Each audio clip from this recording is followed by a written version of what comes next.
Bien, écoutez, évidemment, j'aurais préféré qu'il y ait un Premier ministre israélien avec plus d'expérience qui rencontre Joe Biden.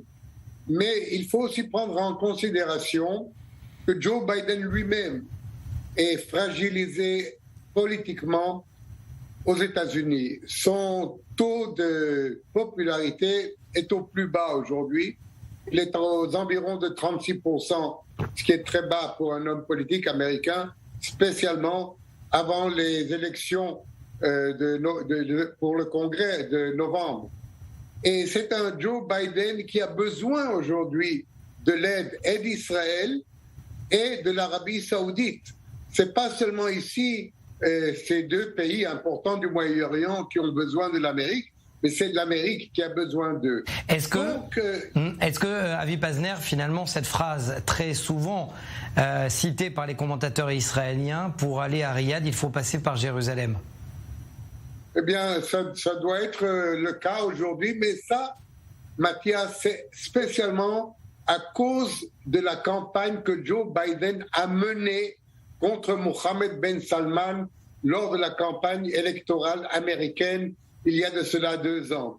Mohammed Ben Salman était considéré comme l'ennemi des États-Unis, comme l'homme qui a exécuté un journaliste américano-saoudien à Istanbul. Et c'est aujourd'hui un président Biden qui a besoin de ce même Mohammed Ben Salman qui vient.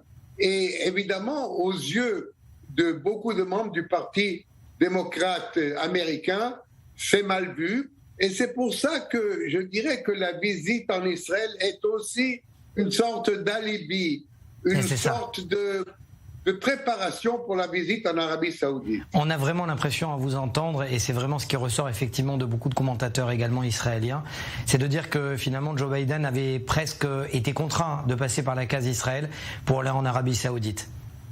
Oui, absolument. Il ne pouvait pas aller directement en Arabie Saoudite. Je vous rappelle, Mathias, il y avait eu une campagne amère contre l'Arabie Saoudite, contre Mohammed Ben Salman.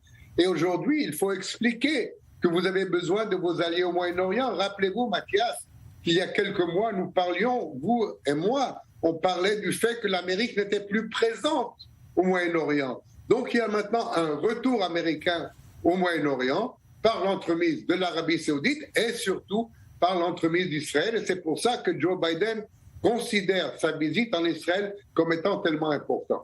Ça sera ma dernière question, Avi Pazner. On a lu ici et là que les États-Unis étaient très déçus de la position iranienne, qui ne semble visiblement pas vouloir d'un accord. Est-ce que on peut expliquer finalement cette position américaine par les propos de Yair Lapid ce matin au Conseil des ministres? Il faut accentuer la pression sur l'Iran. Oui, écoutez, je dois vous dire la vérité.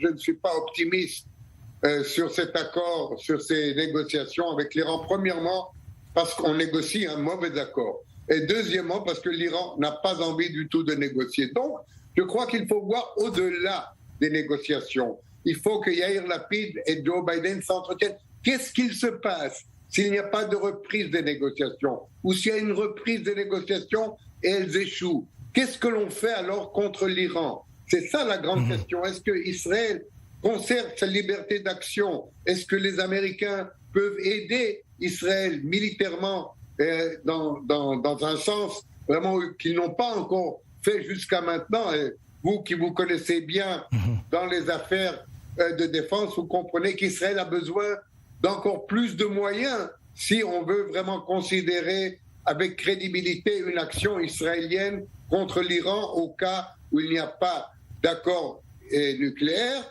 et au cas où l'Iran continue sa course vers l'arme nucléaire. Merci, toujours un plaisir de vous entendre, Avi Pazner, diplomate de carrière.